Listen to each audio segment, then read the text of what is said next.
Picture this, a bustling marketplace in the heart of ancient Athens, where a man named Zeno of Citium begins to teach a philosophy known as Stoicism. This philosophy was a guiding principle for personal ethics, emphasizing the value of self-control and fortitude in overcoming destructive emotions. Stoicism quickly gained traction, not only in Athens, but across the ancient Greek and Roman societies.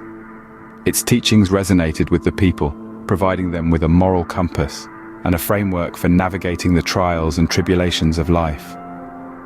The Stoic philosophy was a beacon of hope, a source of strength, and a guiding light in the darkest times. And at the heart of Zeno's teachings were 4 virtues that he believed were key to living a good life: wisdom, justice, temperance, and courage. Imagine Socrates, the father of Western philosophy, engaging in robust debate in the Athenian agora. His weapon of choice? Wisdom. Now let's explore the Stoic virtue of wisdom. The Stoics, like Socrates, saw wisdom as more than just a collection of facts. It wasn't about knowing the most or being the smartest in the room. No, for the Stoics, wisdom was about discernment, about making sense of things, about understanding how to use knowledge for good. Picture Socrates, amidst the hustle and bustle of the Athenian marketplace, his keen mind dissecting arguments and ideas, always seeking the truth. He didn't just absorb information, he questioned it, he challenged it, he turned it over in his mind. That's what Stoic wisdom is all about.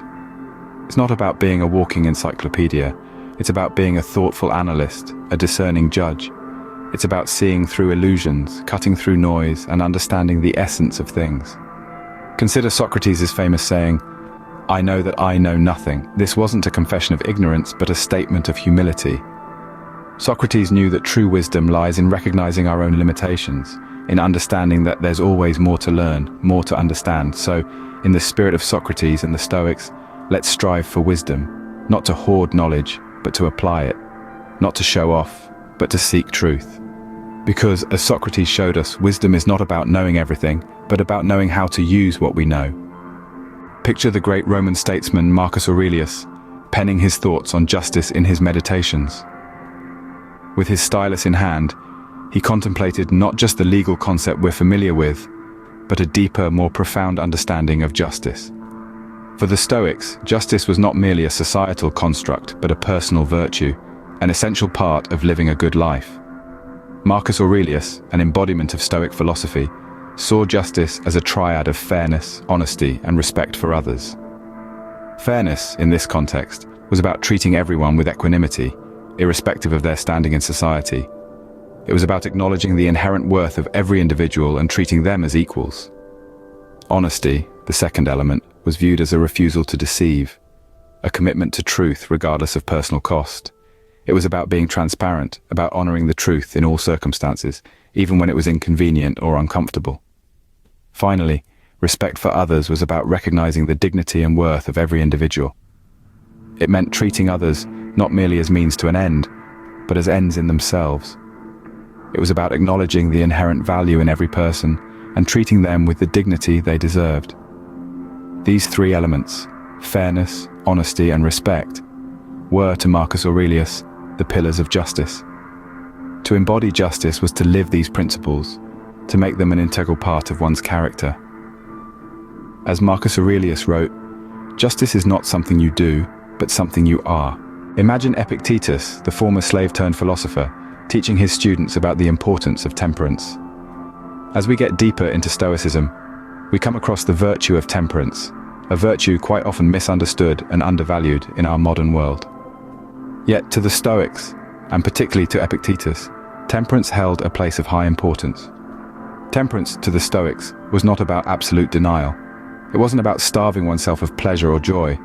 Instead, it was about self-restraint, moderation, and balance. It was about knowing when to say enough, about understanding the limits of one's desires, and about keeping oneself in check. Epictetus, once a slave who had nothing, and then a philosopher who had the world's attention, understood the value of temperance like few others. He saw it not as a constraint, but as a path to freedom. Freedom from the chains of excess, freedom from the tyranny of uncontrolled desires. Epictetus taught his students that temperance was a form of self-mastery, It was about taking control of one's life, about not letting external circumstances dictate one's actions or emotions. It was about finding equilibrium, about understanding that too much of anything, even a good thing, could lead to harm. Temperance, in its essence, was about harmony. It was about aligning one's actions with nature, about living a life of balance and moderation. It was about understanding that virtue lies not in excess, but in restraint. As Epictetus taught us, temperance is not about denying ourselves, but about controlling ourselves. Picture the brave Spartan warriors, standing firm against overwhelming odds. Their guiding principle? Courage. Courage, a virtue that resonates with the image of hardened warriors, fearlessly facing the onslaught of the enemy. But when we delve into the Stoic interpretation of courage, we find a virtue that's not limited to the battlefield. In the Stoic philosophy, courage is seen as bravery in the face of both physical and moral adversity.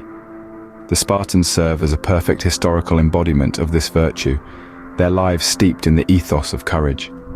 They were not just physically brave, charging headlong into the face of danger, but they also demonstrated a moral courage, a resilience that underpinned their society. For them, courage was not about the absence of fear, but rather about the ability to confront fear, to stand against it, to persevere.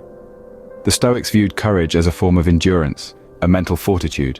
It's about standing up for what is right, even when it's difficult, even when it's unpopular. It's about maintaining integrity and resilience in the face of adversity.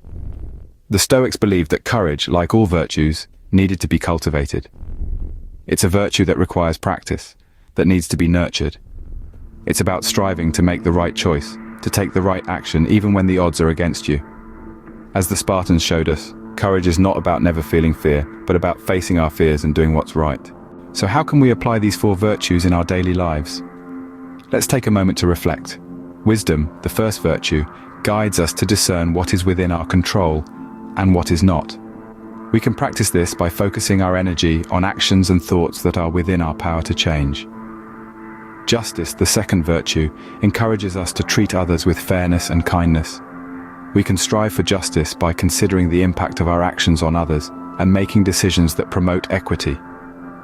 Temperance, our third virtue, urges us to exercise self-control and moderation.